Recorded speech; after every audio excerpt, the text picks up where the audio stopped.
Now, the council themselves, the words we use to describe them, because of the system, because they may as well be mortal, because they don't age, is that they've created a system for them within physical reality that has set themselves up as gods, lowercase g, gods. And they view themselves as such as well, compared to all the other life forms, even over the souls. They view themselves as the gods of reality.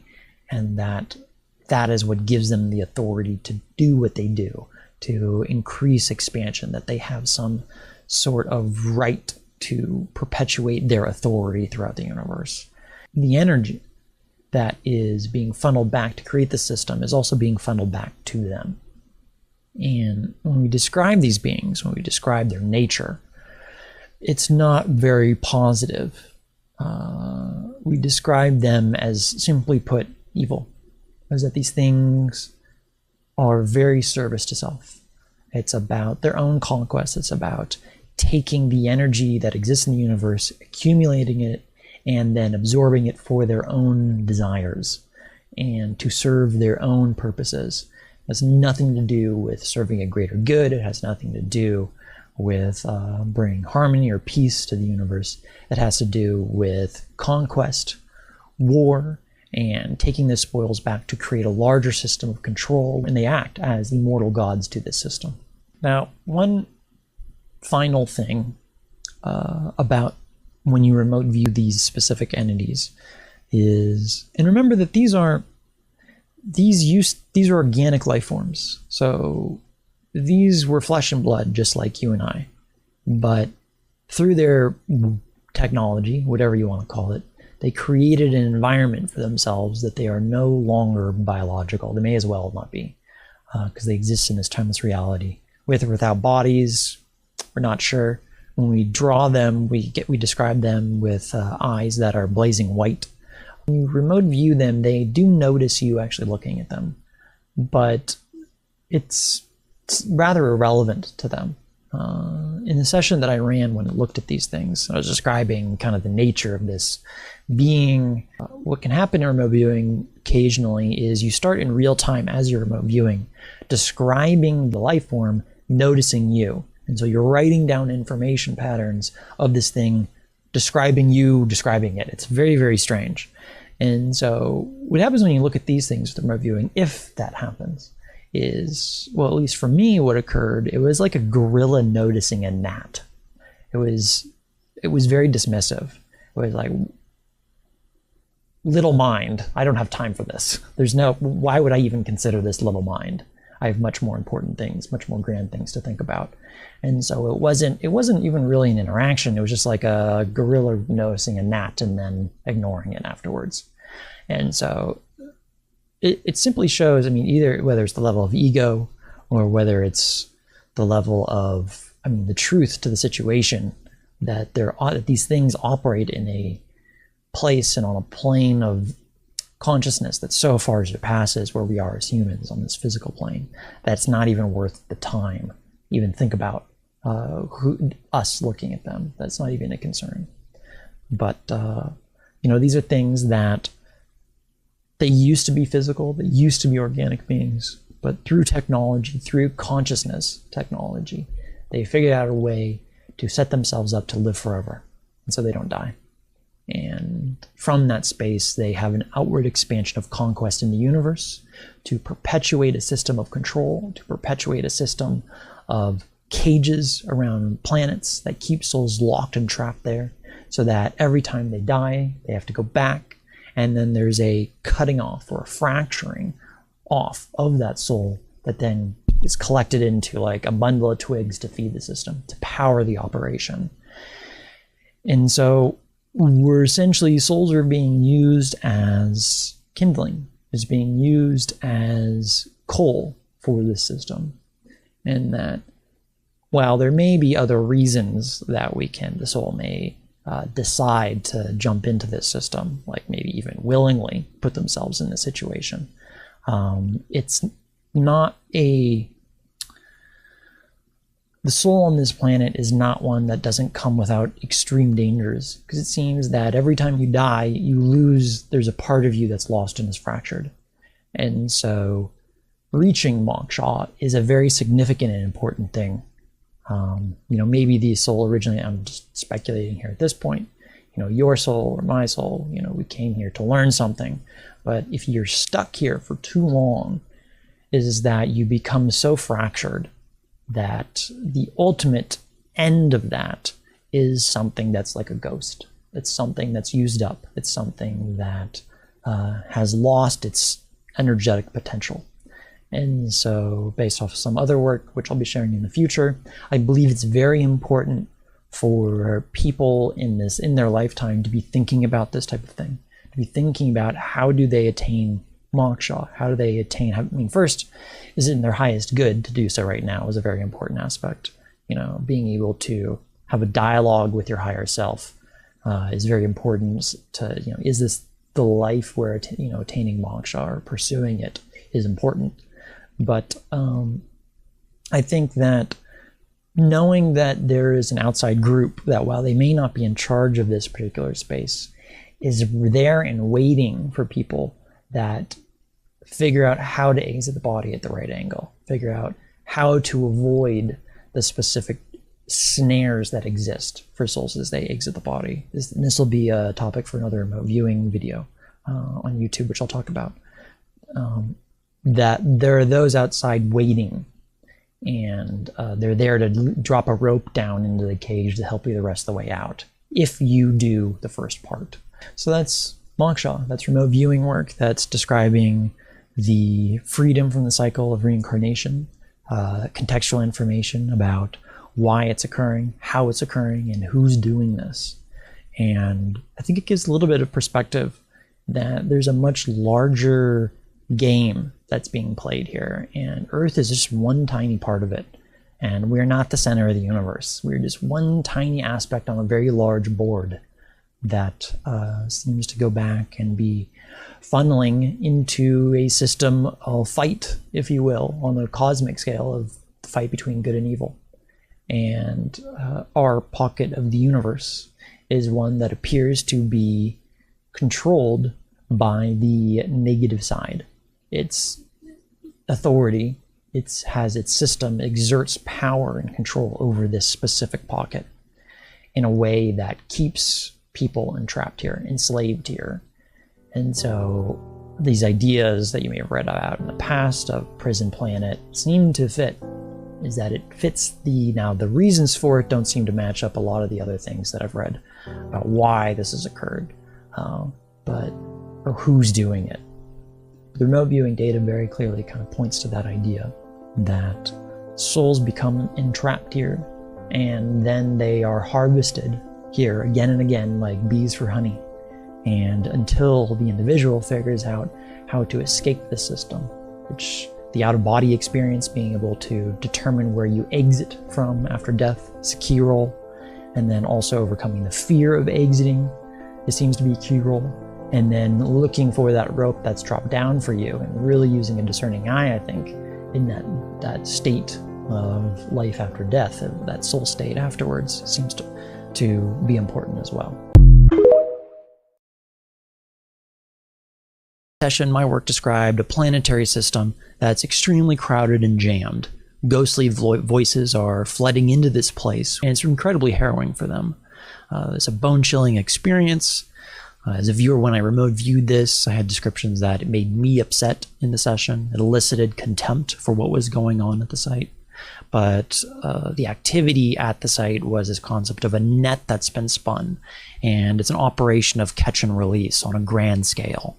So there's a massive grid that exists around this planet, and it acts as a checkpoint, a waypoint or a rest stop where souls are drained, and then that in turn energizes something else. So very, very specific information about souls, about the clockwork nature over a long expanse of time, as well as this collecting, trapping, and then re-releasing. All this information came in. Okay, what's going on locally here? And the fact that it's the entire planet. The process works is that Earth is shielded by a companion object.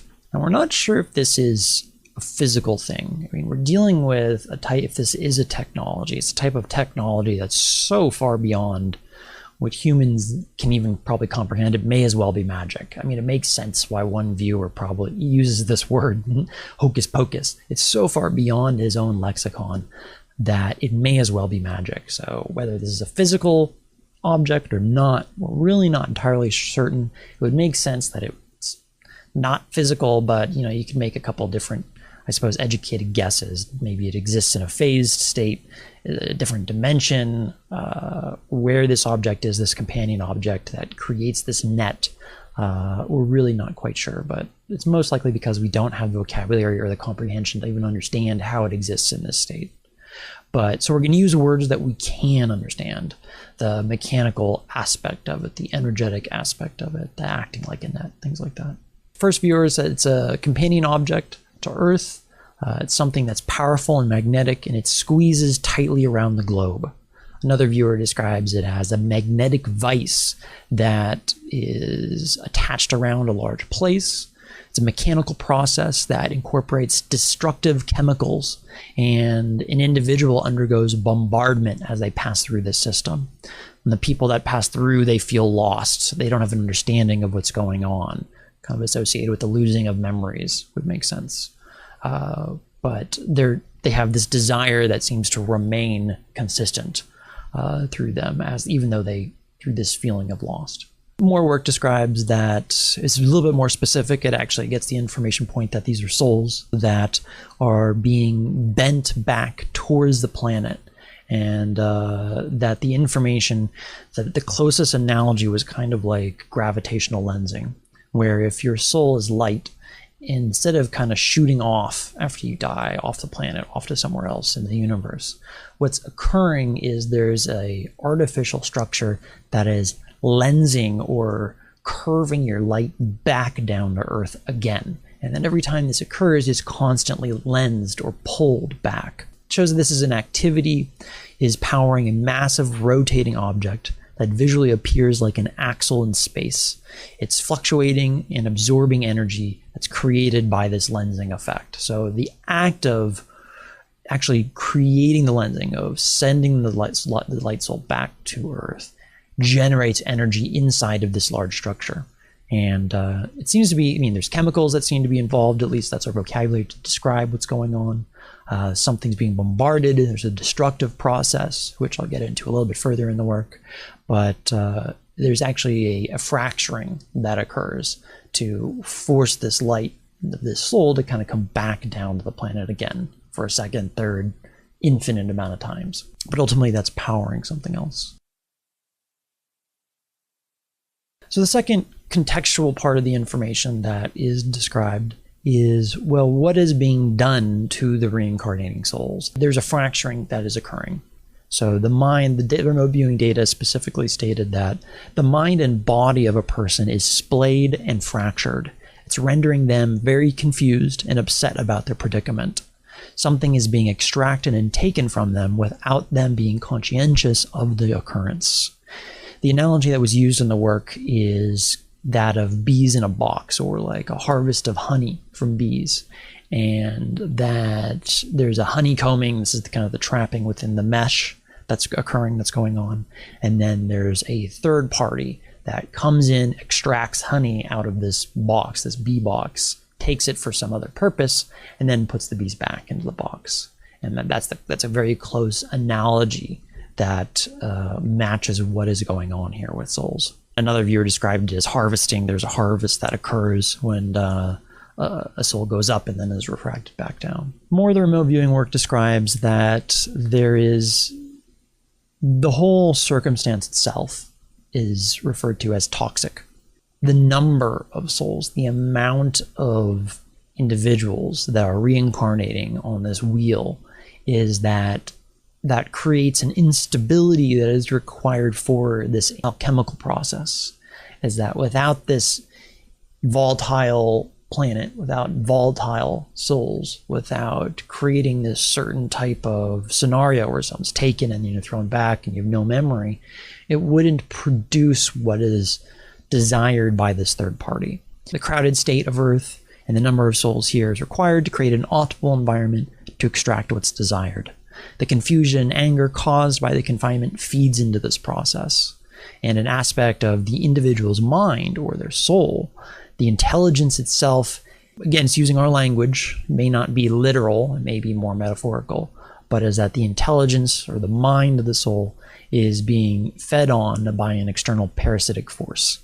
And there are drawings of this in the remote viewing work that were not particularly pleasant. They're slightly grotesque. And when the descriptions of this type of thing that was doing this process, it was that were used to associate as it was something that's warped, sadistic, and twisted, that's actually doing this process.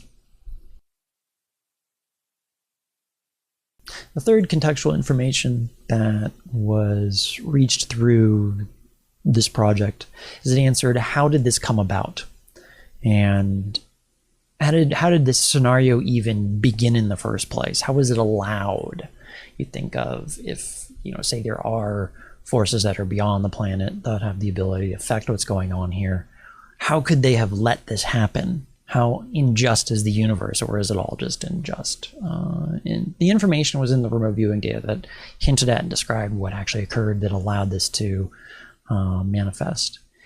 What is described is that historically, in the past, is that the planet was viewed with extreme envy by an external force, and that there existed a time here where reincarnation did not exist, where there was life here, but when these individuals or when life forms died here, they weren't trapped here. They were able to leave. But the planet itself was viewed with a significant amount of envy by this outside force. And what occurred, we simply describe as a massive war. There were massive explosions. There was a huge force that was met with resistance in this particular place in the universe, and the fate of a planet was decided. Ideas of destiny, a massive war that occurred place, battle scars on the surface of the earth, things like that. But ultimately, it came to a conclusion. The period of time or the expanse of time we're really uncertain of as far as what the remote viewing data is saying. But ultimately, at the end, an armistice resolution was reached. And then there was an agreement made that both opposing sides, for a period of time at least, that there would be a truce. However, those that wanted to protect this planet, to prevent the group that looked at this place with envy, lost. They were unable to prevent the outside force. And there was a sense of something was given up. And what was given up was, part of what was given up in this massive war was Earth. And so this is why we think that it was a much larger conflict that just had to do with this even solar system. And there was a treaty that was signed, and it was like, okay, well, we'll give you this, but you can't touch any of this other stuff over here. And there's an agreement. Part of that agreement, part of that signage, if you will, on that treaty was they signed over their protection or whatever it was, that their right to keep Earth the way it had been previously to the way we know it now. They signed it over to, okay, you can take Earth, to this outside party that looked upon it with envy. But ultimately, the reason it came about was conquest.